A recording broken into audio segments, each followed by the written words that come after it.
બેફામ બનેલા કાર ચાલકો નિર્દોષ નાગરિકોને માટે કાળ સાબિત થઈ રહ્યા છે। વડોદરા શહેરમાં છેલ્લા કેટલાક સમયથી બેફામ બનેલા કાર ચાલકો નિર્દોષ નાગરિકોને માટે કાળ સાબિત થઈ રહ્યા છે। આજે વડસર બ્રિજ ઉપર કિયા ગાડીના ચાલક ગૌરવ પટેલે પ્રાપ્ત માહિતી મુજબ દારૂના નશામાં ચકચૂર થઈને અન્ય વાહન ચાલકોને ટક્કર મારતા આવેલો, જે વડસર બ્રિજ પેટ્રોલ પંપ પાસે જિજ્ઞાસાબેન રોહનભાઈ પટેલ તેમના પરિવાર સાથે એક્ટિવા ઉપર જઈ રહ્યા હતા।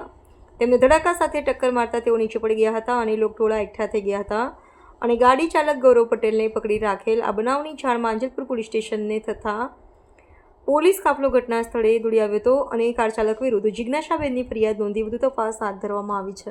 હું મારા હસબન્ડને જ્યુપિટર લઈને આવતી હતી જ્યુપિટરથી, તો અમે વડસર બ્રિજ ઉતર્યા ને, તો ઉતરતી વખતે એક આ ગાડીવાળો પાછળથી અમને બહુ જ સ્પીડમાં ઠોકી, એટલે અમે પડી ગયા બંને જણ।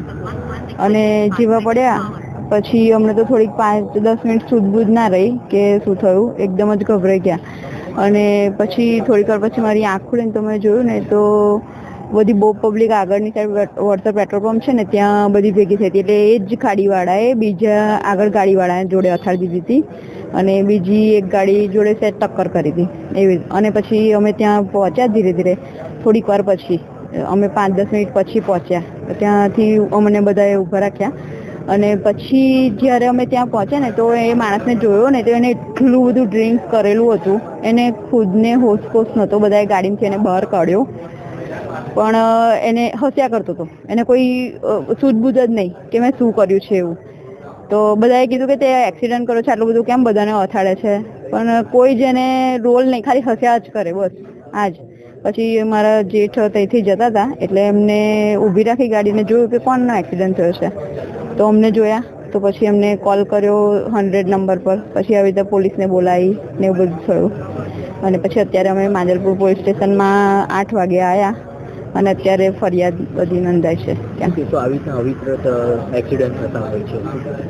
એટલે મેં અહીં ફરિયાદ કરવા માટે એટલા માટે છે કે મને વાગ્યું છે, જો હાથ પગ ને એવું છોલાયું છે, કંઈ એવું નથી થયું કે મારે અત્યારે હોસ્પિટલ જવું પડે, પણ મેં અહીં ફરિયાદ એટલા માટે જ કરવા આવી છું કે લાઈક આ છેલ્લા 1 મહિનામાં તમે જો બરોડા સિટીમાં કેટલા બધા ડ્રિંક એન્ડ ડ્રાઈવના કેસ બન્યા છે, તો આવા લોકો જે ડ્રિંક કરીને ડ્રાઈવ કરે છે અને અમે નોર્મલ જે ગાડી લઈને જતા લોકો હોય ધીમી સ્પીડ પર, તો એ લોકોને અથાડીને જતા રહે, એમાં અમારું શું વાંક?